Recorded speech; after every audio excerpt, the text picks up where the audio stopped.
15 जनवरी 2023 को ठीक एक साल पहले नेपाल के पोखरा में प्लेन क्रैश हुआ था। लेकिन अफसोस के साथ कहना पड़ रहा है क्योंकि आज तक भी इसके ऊपर कोई भी ऐसा वीडियो नहीं है जिसके ऊपर हमें सच्चाई पता चल सके कि आखिर हकीकत में क्या हुआ था। यति एयरलाइन इंटरनेशनल काठमांडू के एयरपोर्ट से उड़ान भरती है 10:33 पे और लगभग पोखरा इंटरनेशनल एयरपोर्ट पे 10:57 पे उसी टाइम पे पहुंच भी गया था। बीच में किसी तरह की इशू नहीं देखने को मिला था, लेकिन ठीक 15 सेकेंड पहले ही प्लेन लैंडिंग होने से पहले क्रैश हो गया। वीडियो अगर आप देखेंगे सोशल मीडिया पे तो आपको क्रैश का वीडियो दिखाएगा या किसी तरह की वीडियो जो डिटेल में जो साबुत के तौर पे दिखाया जाना चाहिए था वो वीडियो आपको नहीं देखने को मिलेगा। कुछ लोग कह रहे हैं कि मौसम के गड़बड़ी की वजह से ऐसा प्लेन क्रैश हुआ है और सरकार ने बिल्कुल ही साफ कर दिया है कि कोई भी ऐसा मौसम की गड़बड़ी नहीं था, इसकी वजह से प्लेन क्रैश हुआ ही नहीं। सरकार का यह भी दावा था कि प्लेन क्रैश टेक्निकल इश्यू की वजह से ऐसा प्लेन क्रैश हुआ है और कुछ लोग कह रहे हैं कि पायलट की गलती की वजह से प्लेन क्रैश हुआ है। पायलट भी लगभग दो तरीके के होते हैं, एक कैप्टन होता है और एक फर्स्ट ऑफिसर होता है। कैप्टन बैठता है बिल्कुल लेफ्ट साइड में और जो फर्स्ट ऑफिसर होता है वो राइट साइड में बैठता है। कैप्टन का काम यही होता है कि जो भी चीज करना है उसको कमांड देना। जैसे कि कहा जाता है कि इंजन का पावर लो करो, 25% करो, तो वो फर्स्ट ऑफिसर वो उसका कमांड को मानेगा और वो चीज फॉलो करेगा। तो ये होता है दोनों डिफरेंट। तो आखिर गलती किसका था, जो कैप्टन था उसका या फर्स्ट ऑफिसर था उसका? आइए जानते हैं आज की इस वीडियो में डिटेल में समझने की कोशिश।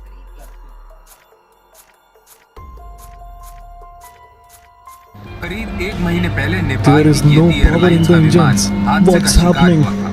हादसे को लेकर हो रही जांच हुआ है। रिपोर्ट में दावा किया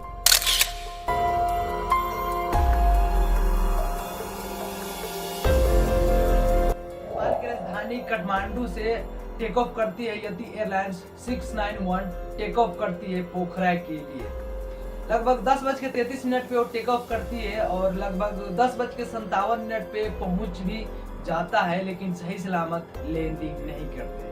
15 सेकेंड अगर और भी लेट हो जाते ये प्लेन क्रैश होने से पहले तो सही सलामत लैंडिंग भी कर जाता, लेकिन ऐसा हुआ नहीं। कहा जाता है कि लगभग इसका सफर 146 किलोमीटर था और इसका टाइम था कि 35 मिनट के अंदर अंदर में सफर तय कर लेगा। यह तय करता है कि मौसम कैसा है और हवा का रुख किस तरफ है, इसके ऊपर भी डिपेंड करता है। कम टाइम भी लग सकता है और ज्यादा टाइम भी लग सकता है, ये मौसम के ऊपर भी डिपेंड करता है। लेकिन मैच टाइम था सिर्फ 35 मिनट। यति एयरलाइंस 691 जब क्रैश हुआ तो उसके ब्लैक बॉक्स को डिकोड करने के लिए उसको चेक में भेज दिया गया। आमतौर पे ब्लैक बॉक्स दो तरीके के होता है। फ्लाइट डेटा रिकॉर्ड ये रिकॉर्ड करता है कि प्लेन की ऊंचाई कितनी है और प्लेन का स्पीड कितना है, फ्यूल कितना लिमिटेड है और इंजन का पावर सप्लाई कितना है। जितना भी प्लेन में अगर किसी तरह की गलत हरकत भी हो रहा है तो वो फ्लाइट डेटा रिकॉर्डर में रिकॉर्ड हो जाता है। एक होता है कॉकपिट रिकॉर्डर, वो रिकॉर्डर में यही पता चलता है कि दोनों ही पायलट आपस में क्या एक दूसरे को कमांड दिया और क्या एक दूसरे से बात की। जैसे कि मान लेते हैं कि कैप्टन ने कहा कि इंजन की पावर के बढ़ाओ, लेकिन फर्स्ट ऑफिसर जो उसका जूनियर है वो उसने बढ़ाया ही नहीं और बोल दिया कि मैंने कर दिया है। इस तरीके की चीज कॉकपिट रिकॉर्डर रिकॉर्ड करती है। और जब ये दोनों ही डाटा को जब एक साथ मिक्स करके चेक किया गया तो पता चला कि पायलट की एक छोटी सी गलती कैसे 72 लोगों की जान ले ली। कैप्टन था वो कमल था और जो फर्स्ट ऑफिसर थी उसका नाम जैसे कि अंजू था। अंजू का भी लगभग ये फ्लाइट कंप्लीट होने के बाद उसका कैप्टन का पद मिल जाता, लेकिन ऐसा हुआ नहीं। आमतौर पे कहा जाता है कि जब से सुबह हुआ था 10:33 के करीब में, इतना ही टाइम में लगभग तीसरा मर्तबा फ्लाइट वो दोनों मिलकर के उड़ा चुके थे। यहाँ पे देख सकते हैं कि कितना बड़ा हार्ड वर्क करना पड़ रहा है एक पायलट को। मैं अपने देश की बुराई नहीं कर रहा हूँ, जो रियलिटी है मैं वही बता रहा हूँ। क्योंकि सुबह से लेकर के 10:30 बजे के अंदर अंदर में तीसरी फ्लाइट थी ये दोनों ही पायलट की। एक चीज और भी देखा गया है कि 90% जो प्लेन क्रैश होता है वो लगभग लैंडिंग के दौरान ही क्रैश होता है, क्योंकि लैंडिंग के वक्त बहुत ऐसा प्रोसेस है जो उसको करना पड़ता है। आमतौर पे कहा जाता है कि जो मेन कैप्टन होता है वो कमांड देता है कि लैंडिंग गियर डाउन। जैसे कि आमतौर पे जो प्लेन होता है जिसका चक्का लैंडिंग होने से पहले ही 500 फीट पे उसको निकाल दिया जाता है तो उसको बोलता है कि लैंडिंग गियर। तो जब फर्स्ट पायलट जब कर लेता है तो वो बोलता है चेक मैंने कर दिया है। उसके बाद रनवे पे लाने के लिए 500 फीट लाइट एल्टीट्यूड किया जाता है, 500 फीट पे रखा जाता है लैंडिंग के वक्त। और तीसरा चीज ये दिखा जाता है कि इंजन का पावर लगभग सिर्फ मैक्सिमम 25% ही रखा जाता है। और तीसरा चीज ये कहा जाता है कि जो फ्लैंक होता है उसको लगभग धीरे धीरे जब प्लेन रनवे के करीब आता है तो उसको 15% किया जाता है, और देखता है जब 500 फीट पे आ गया तो उसको 30% किया जाता है। और यही गलती किया था पायलट ने। वो मेन कैप्टन था, उसने कहा था कि फ्लाइंग को 15 से लेकर के 30% तक कर दो, लेकिन जो अंजू जो फर्स्ट ऑफिसर थी उसने किया ही नहीं।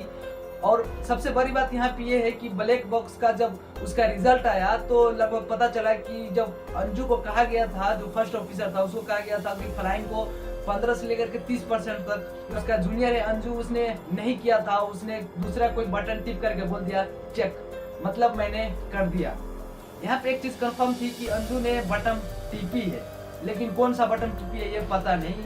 इसी की वजह से अंजू ने बोल दिया कि चेक, मैंने काम कर दिया है। लेकिन रियलिटी में जो फ्लैग का जो 30% डिग्री था वो क्या ही नहीं था, और इसके वजह से ही लगभग 72 लोगों की जान गई थी। ब्लैक बॉक्स का जब रिजल्ट आया तो मालूम पड़ा कि दुर्घटना होने के बाद भी फ्लैग को 30% क्या ही नहीं गया था। अंजू ने कौन ऐसा बटन दबा करके कैप्टन को बोल दिया कि चेक, मैंने कर दिया।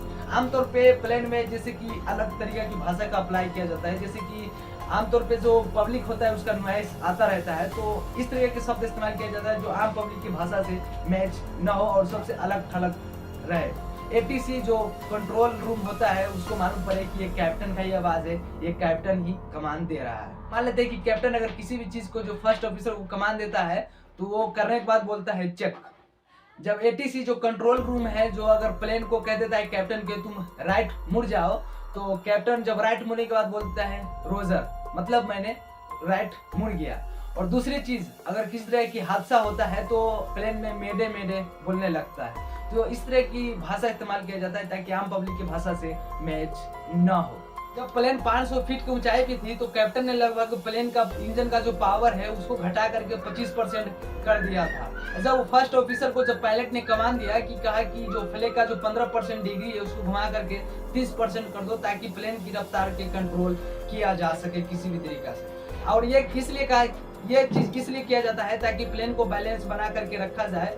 और आमतौर पे जो प्लेन में सफर कर चुके उसको भी मालूम होगा जब प्लेन लैंडिंग करता है तो उस वक्त झटके की एहसास होता है। जो एयर होस्टेस होता है वो पहले ही जो बोल देता है कि कृपया करके अपनी सीट बेल्ट बांध लें, तो ये चीज भी होता है। और काफी लोग जो ये वीडियो फेसबुक पे भी पर्सनल अपलोड होगा तो काफी लोग हमारे गाँव के भी देखेंगे जो विदेश गए हैं। क्या जब कैप्टन ने फर्स्ट ऑफिसर को जब कमांड दिया कि जो फ्लैग का जो 15% डिग्री है उसको घुमा करके 30% कर दो, जब अंजू को जब बोला गया तो उसने जैसे कि फ्लैग को नहीं घुमा करके जो इंजन का जो 25% ऑलरेडी कम किया गया था पायलट के जरिए उसको और भी बंद करके पूरी तरीके से फ्यूल सप्लाई बंद कर दिया गया इंजन में। जब फ्यूल सप्लाई होना बंद हुआ तो लगभग प्लेन सीधा सा अनबैलेंस हो गया और एक तरफा टिल्ट होने लगा। और ये वीडियो में भी साफ साफ देख सकते हैं किस तरीके से टिल्ट होने लगा और हवा में इसको आग लग गया ये प्लेन। कुछ जब तक समझ पाता तब तक ऑलरेडी बहुत ही देर हो चुका था। 15 से 20 सेकंड का टाइम था पायलट के पास कि वो कोई भी एक्शन ले सके इस दुर्घटना को बचाने के, लेकिन 15 सेकंड के अंदर अंदर में ही प्लेन क्रैश हो गया। कहा जाता है कि आमतौर पे अगर फ्यूल सप्लाई अगर इंजन में बंद भी हो जाए तो अगर 30,000 से 20,000 के फीट पे है तो कैप्टन के पास इतनी कैपेबिलिटी होती है कि अगर वो प्लेन को उस वक्त संभाल सकता है और क्रैश होने से बचा सकता है। बशर्ते यहाँ पे तो ये चीज था कि प्लेन सिर्फ 500 फीट पे थी और वहाँ पे बचाना मुश्किल ही नहीं बल्कि नामुमकिन थी। जब तक पायलट कैप्टन अगर कुछ समझ पाता तब तक बहुत ही लेट हो चुका था और इसी की वजह से प्लेन क्रैश हुआ। और जैसे कि ये सब होने के कारण नेपाल के अंदर में प्लेन की वजह से बहुत ऐसा दुर्घटना होता है और यही सब चीज के होते हुए लगभग पूरी दुनिया में नेपाल के अंदर में 68 ऐसे देश है जो नेपाल के ऊपर बैन लगा चुका है प्लेन सप्लाई, इंटरनेशनल सप्लाई, इसी दुर्घटना की वजह से। तो कहने की सरकार को भी इस बात पे ध्यान देना चाहिए कि आखिर ये चीज हमारे ऊपर क्यों बैन किया जा रहा है। और जो ये प्लेन क्रैश हुआ है वो ये चेकअप के लिए ब्लैक बॉक्स को सिंगापुर ही भेजा गया है। ये बात आप भूल में नहीं रहिएगा कि नेपाल के अंदर में इसको चेक किया जा रहा है, इतना भी कैपेबिलिटी नहीं है नेपाल के अंदर में। यहाँ पे मैं ये चीज नहीं बुराई कर रहा हूँ कि अपने देश के लिए बुराई कर रहा हूँ, ये चीज मैं कह रहा हूँ कि आखिर यार ये चीज कितना कम है और बहुत ऐसा छोटे देश भी है जो इतने डेवलप कर लिया, तो नेपाल क्यों नहीं कर सकता है। जो यति एयरलाइंस 691 जो प्लेन क्रैश हुआ था यति एयरलाइंस का, उसमें लगभग 68 पैसेंजर था और 4 क्रू मेंबर था। और 68 पैसेंजर में से ही 5 इंडियन पैसेंजर था। और उसमें कहा जाता है कि उसको घर के आदमी के बुला करके उसको बॉडी का पहचान करवाया गया है। की वजह से नेपाल सरकार की दुनिया भर में बदनामी हुई और इंटरनेशनल मीडिया भी आया था।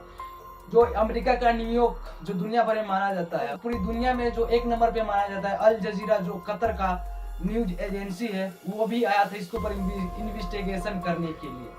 तो यहाँ पे काफी सोचने वाली बात है कि इतना बड़ा घटना हो गया, सरकार इसके ऊपर चुपचाप खामोश रहे, ये कितनी बड़ी आपत्ति वाली बात है।